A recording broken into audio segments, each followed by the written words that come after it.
This is a continuation of the dad interviews. Now, the time has really gone up a few years from when Dale and I did it, mostly Dale, a little bit me. But this is now my birthday, and coincidentally, and the year is 2019, and Dad is almost 91 come April 2nd. Anyhow, Dad and I were talking, and I don't know if this is captured on tape, so I'm getting this now on tape. Listen to me. If it was recorded by video, but I'm getting it now. And now that had to do with being in the Army. Now, 1941 is Pearl Harbor, December 7th, 1941, which was almost 42. I mean, just a few days shy. Anyhow, the war was over in 45. Yes. And Dad was drafted in 45? 6. 46. So really the war was already over when you got drafted. Yeah. So where did you go? I went to Harrisburg, Pennsylvania.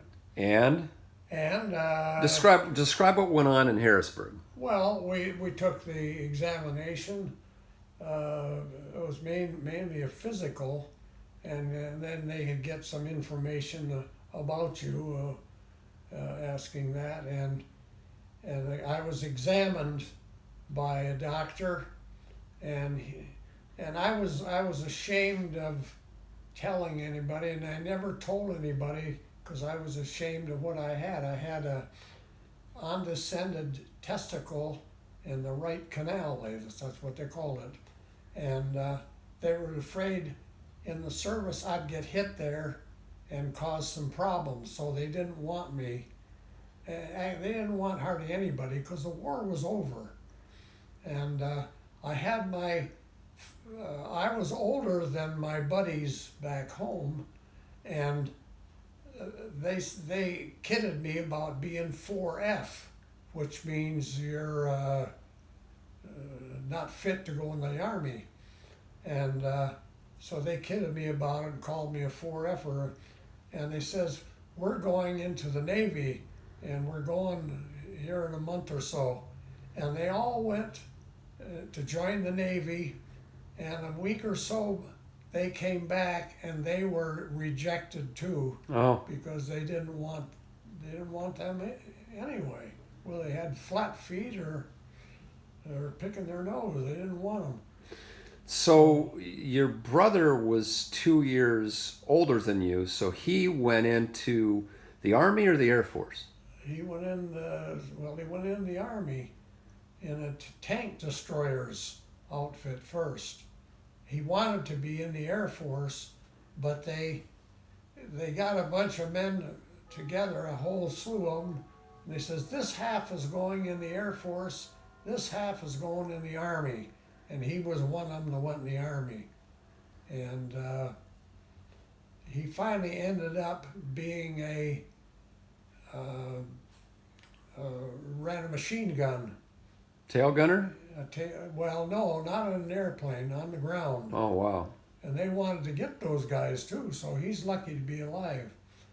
In fact, he told of the first guy he ever shot, and it went through his head. I've shot a brother, a father, a uncle, or whoever, and he felt kind of bad about that, but it was either him or the other guy. So was it a Japanese soldier or a German? No, it was German. So where was he when he did that? In Germany. In Germany. Yeah. Okay, near Frankfurt or? I don't know. Yeah, this is Germany. Okay. And so how many do you think he shot? I don't know. Never heard. More than one? I would think so. Yeah, he had a machine gun, so. So here's something you may not know that when I was living in Santa Barbara and I worked with your brother at Delco Electronics, he got me the job there. He was telling me that when he went into basic training, which they called boot camp, he says they were rough. There was this place where they were issuing out your uniforms and guns and so forth, and there would be kind of a loft that was up a little bit, maybe 6-8 feet, and you'd put your arms out, your bare arms. Instead of them handing you the gun, they would throw the gun in such a way that your arms might get cut. And he says, mine got cut. And he says they would beat you, they would swear at you, and just make you feel really low. And then, why do you suppose they did that? I'm just asking your opinion. Why do you think they What? did that? Why do you think they were so hard on the? Well, I think it's because this is what you're going to go through. You're going to get some pain, and you're going Toughen to 'em up. Toughen them up, yeah. And I think that was the reason for it. And the hollering at you, that's what your sergeant is going to do to you for making you do what you don't want to do or go where you don't want to go. Right, and you can't argue. You No, can't argue, no. or he could shoot Yeah. you. I mean, if you disobeyed, because this is a real deal. This isn't like it is today, where people expect to have everything given to them. Yeah. Okay, so now there was Willie, your brother, 2 years older than you. How about Willard? What was he? Your uncle? Yeah, he was my cousin. Your cousin? That Was was he? Alfred's son. So how much older or younger was he than Willard? Well, Willis. he was older than Willis, couple 3 years maybe, no more than that. And he was in what branch? He was in the army as a 90-day wonder, they call him, which was a second lieutenant. That's the lowest. Lowest The lieutenant. lowest lieutenant, but you're still an officer. He's an officer, yeah. Yeah. So I could see why they would call him the 90-day wonder. So he didn't just learn how to do that 90 days. Why was it the 90-day wonder? Well, it's because they went up in rank so fast. Oh, It's a wonder he got to be a second lieutenant. See, you had to be what was it, basic? I forget what you. Airman basic? The first, private. Okay, then that's And Army. then first class, and then Yeah, that's right. yeah, Army. yeah. Then you became a corporal. Okay. Corporal, then Okay. sergeant. But he went to school for that, didn't he? He must have. Officer training school? Yeah. Yes. Okay. Before he went in, and that's why he got up so fast. I think he was in when he took that. Oh, That's where your 90-day wonder comes in. I think. see. They don't know an awful lot, but they're classed as that.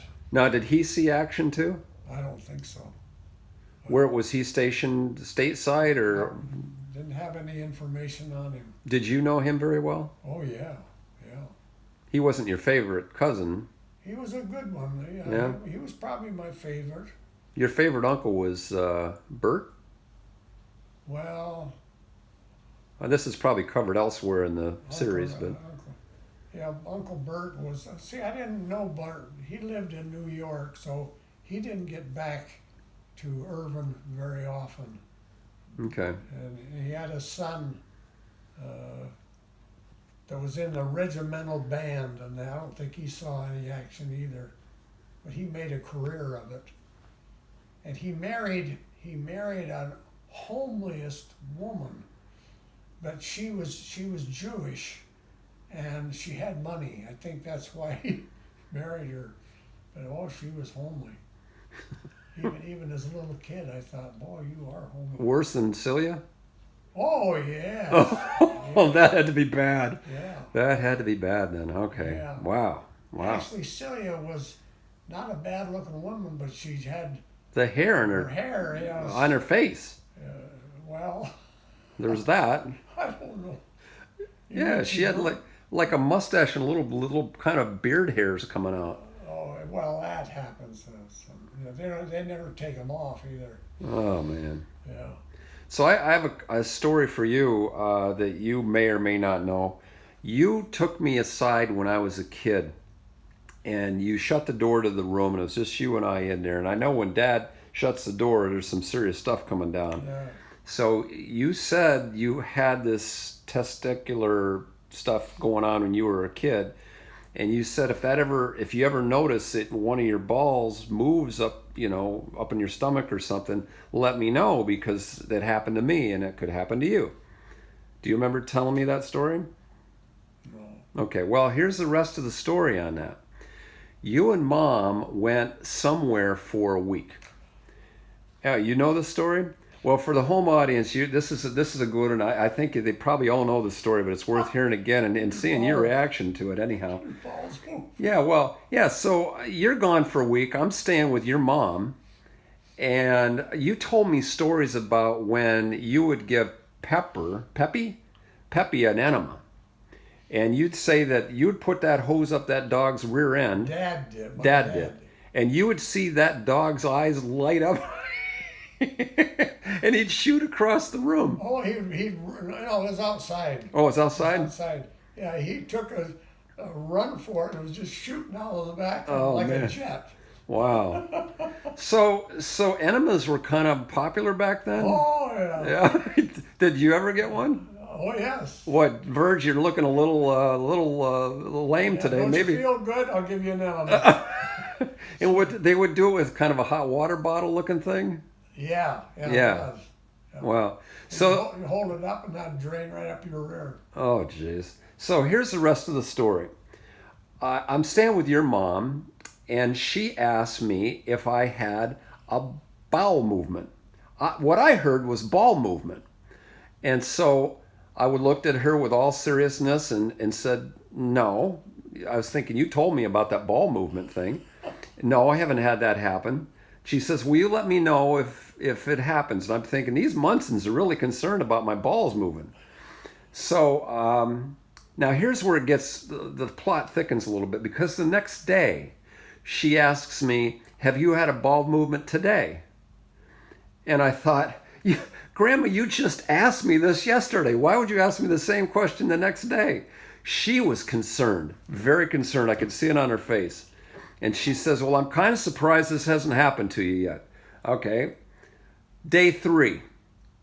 She asked me, you must have had a ball movement by now.